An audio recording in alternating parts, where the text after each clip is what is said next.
Good day, farmers. I am John Venter, Agribusiness Advisor for Agribank, and this is your tip of the week.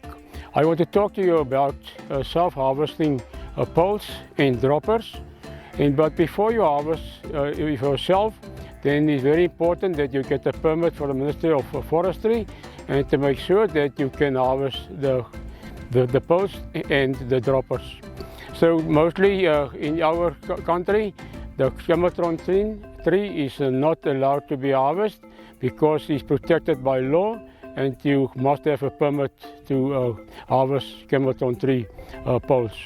So I'm talking about the dropper itself. So the dropper is a cluster leaf dropper that you self-harvest. You also need a permit therefore, but when you harvest the dropper, you have to cut it, it's wet, and then you have to burn it, and you have to take off the bark, and then you have to notch it, so that, and also on the strands of the fence, and to make sure that the strands is go inside there and is in line with all the strands there.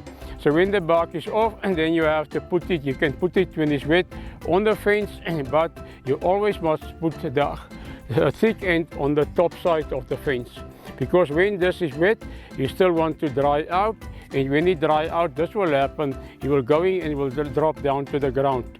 And your dropper should never stand on the ground, but at least 10 centimeters above the ground. But when it's standing on the ground, the termites and the insects will make the nest on it, and they will eat them up, and then after a while you haven't got a dropper anymore.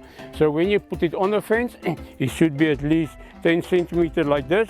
It should be above the ground, and then you can go on with this. When you harvest the pole, then when the pole is wet, you have to dry it, and you have to also burn it and take off the bark, and then you have to leave it for at least 1 year to become dry, and after a year you can use it and plant it inside the ground.